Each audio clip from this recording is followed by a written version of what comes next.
balancing chess and life.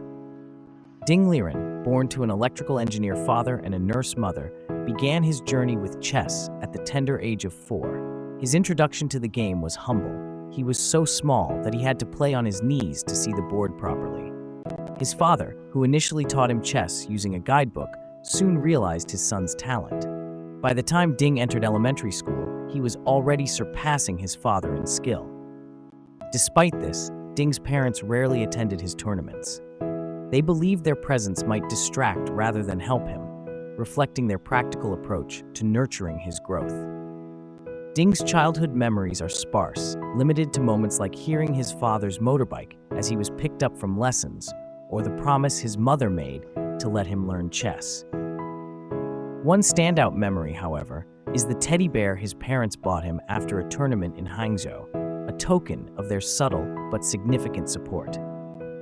In junior high school, chess was still a hobby for Ding, albeit one at which he excelled.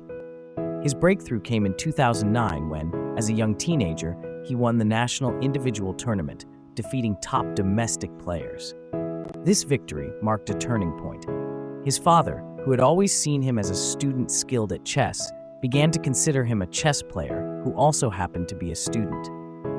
This shift in perspective was not taken lightly, as his father, an academic himself, believed in balancing chess with education. He emphasized the importance of self-learning, citing examples of top players who successfully combined academics with their chess careers. This philosophy led to a demanding lifestyle for Ding, who juggled high-level tournaments with the rigorous expectations of school. Academically, Ding excelled. He was a second-place winner in the Wenzhou Math Olympiad and consistently ranked among the top in his elite high school class. Ding had a clear preference for mathematics, tackling its homework first before reluctantly moving on to subjects like Chinese and English. He despised rote learning and thrived on critical thinking, reflecting his analytical mindset. Life took a significant turn when Ding was selected for the Chinese national chess team while still in high school. This opportunity required him to leave behind his childhood hobbies like basketball and football, isolating him from his peers. While his classmates prepared for college entrance exams, Ding traveled alone to the northern parts of the country for training. He often reflected on how their lives, though unfolding in the same time and space, were vastly different. During these solitary years, Ding found solace in literature. He initially gravitated towards the works of Ani Baobei, whose introspective style resonated with him. However, when his father discovered his reading choices, he encouraged him to switch to male authors. Obediently, Ding turned to Haruki Murakami's short stories, finding a new literary voice to connect with. As academic and chess pressures mounted during 9th grade, Ding considered abandoning his studies. He eventually completed high school at his mother's insistence, but took a gap year afterward to focus entirely on chess. This year proved pivotal, as it allowed him to fully immerse himself in the game while also recognizing the importance of education. Motivated by this realization, Ding enrolled at Peking University, choosing to study law. His choice of law was influenced by a childhood fascination with Detective Conan, leading him to believe the field involved solving cases. However, university life presented a harsh reality. Law required extensive memorization, which proved challenging for someone whose memory was already consumed by chess games.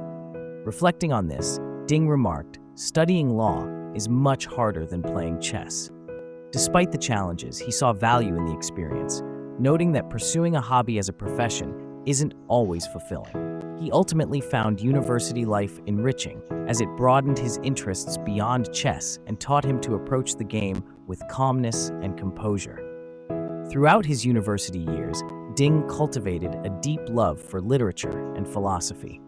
He often brought books to tournaments, such as The Three-Body Problem, which he finished during the 2019 World Cup.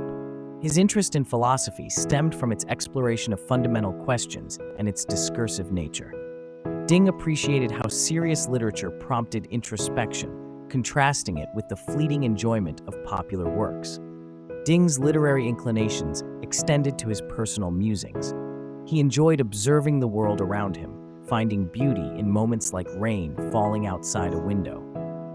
These reflections often found their way into his nighttime social media posts, which he sometimes deleted by morning, deeming them too pretentious. His appreciation for art and emotion was evident in his playlists, which featured songs like Rainy Day by Nan Kwan Mama and Zebra Zebra by Song Dongye. These choices reflected his introspective and nostalgic nature. Despite his growing fame, Ding remained grounded. At 18, he wore a suit for the first time at a tournament, pairing it with sneakers, only to be discouraged by his coach, who deemed them too informal. Even now, he dislikes leather shoes, associating them with the elite, a label he avoids. Ranked 9th in the world with an ELO rating of 27777.4, Ding acknowledges the isolation that comes with being at the top. It's lonely at the top, he admits, noting the dwindling number of companions on his journey.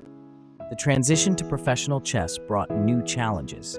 Unlike his earlier years, when losses were easier to brush off, defeats now carried greater weight. To cope, Ding reviews his games immediately, extracting lessons and seeking fresh starts in new tournaments. When his form dips, he revisits past successes to regain confidence. Over time, Ding's approach to chess has evolved. As a child, he admired grandmasters who devoted their entire lives to the game. However, as he matured, he recognized the importance of balance. While chess remains central to his life, Ding actively participates in other activities, such as basketball and football, and enjoys discussing sports with friends. He also indulges in cinema, revisiting classics like Wong Kar-wai's Chungking Express. Ding's long-term goals in chess remain ambiguous. While others envision a world championship title for him, he chooses not to dwell on such aspirations, asking, "What's the use of thinking about it every day?" Instead, he focuses on the process, finding joy in the game itself rather than the accolades it brings. His pre-match rituals, such as aligning the knights to face each other, reflect his appreciation for routine and symbolism. When asked about the meaning of chess, Ding offers a pragmatic response: "There is no better alternative for me." His perspective on life, however, is more philosophical. He believes its meaning lies in those sparkling moments rather than the monotony of daily routines. Love, he adds, is vital as it brings happiness and enriches life. Despite the pressures of professional chess and the expectations placed upon him, Ding remains true to himself. He avoids the spotlight, describing himself as just an ordinary guy. For him, the journey, the games played, the books read, the quiet moments of reflection is what truly matters.